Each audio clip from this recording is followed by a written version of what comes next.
So, what exactly is precision medicine? Like, how would you define it, and how is this different from our conventional conventional practice of medicine? Yeah, it's a very interesting field of medicine that is delivered for the individual's needs because no two individuals are alike when it comes to their biology, their environmental exposure, their risk factors. And it's really using data to personalize care and diagnosis and treatments based on someone's, let's call them biological blueprints. It's also being used interchangeably with longevity medicine or healthy longevity medicine, which is sort of a nascent field of understanding someone's biology through advanced technologies and their risks to then personalize services and treatments. And multiomics is the study of big biological data that then get analyzed into a predictive pattern. So it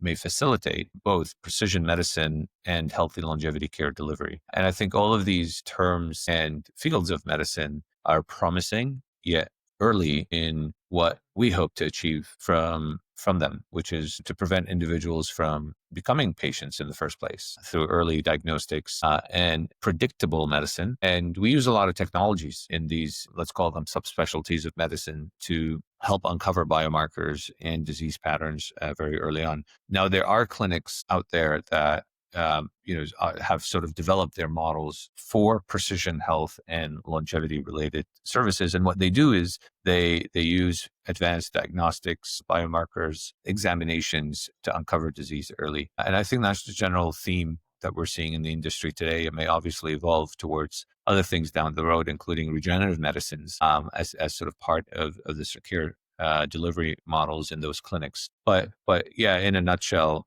understand biology and personalize care towards someone's needs.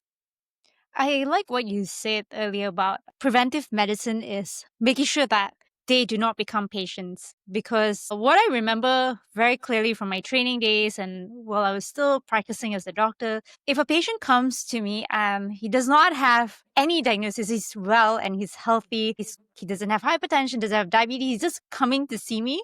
I remember getting used to, I used to get so annoyed. Like, why are you here to see Mm. me? You are well. You should not be here, right? We've never been trained to think like, okay, he's not sick yet. What can I do to make sure he never becomes a patient? Yeah, well said. So all of us are ticking bombs. We've got so many risk factors that we've both inherited through our ancestors, and these are genetic risk factors. Throughout life, we develop epigenetic risk factors, primarily from exposures. Throughout our life, we have exposure related, and we call it exposomic exposures, which are exposures from your environment, whether it's air, environment, light, sound, especially your home exposures, all the way to lifestyle related habits that lead to and accelerate the risk factor acquisition. And all of that leads to sort of a compounded effect on the body and a stress on the body that leads to the development of disease. So we're very limited today with what we offer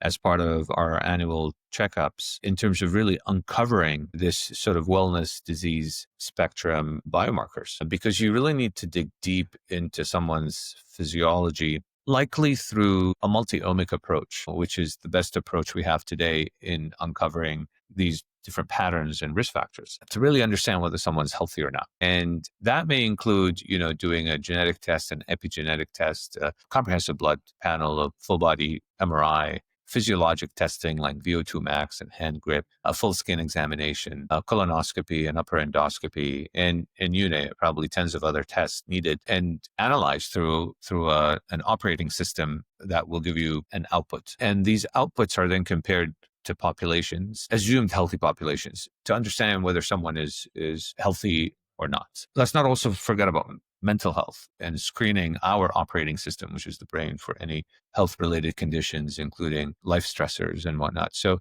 I can assure you that all of us have at least one abnormality across all these different tests that I mentioned. And I don't think the traditional healthcare model today, including the clinics and the annual checkup, is ready to offer a comprehensive, let's call it executive check. This is what you see in the private healthcare setting. And it's because it's not economically feasible today, nor are we trained to offer these comprehensive assessments to uncover whether someone is in a well state or a disease state. And I don't see that changing very soon with our existing traditional models.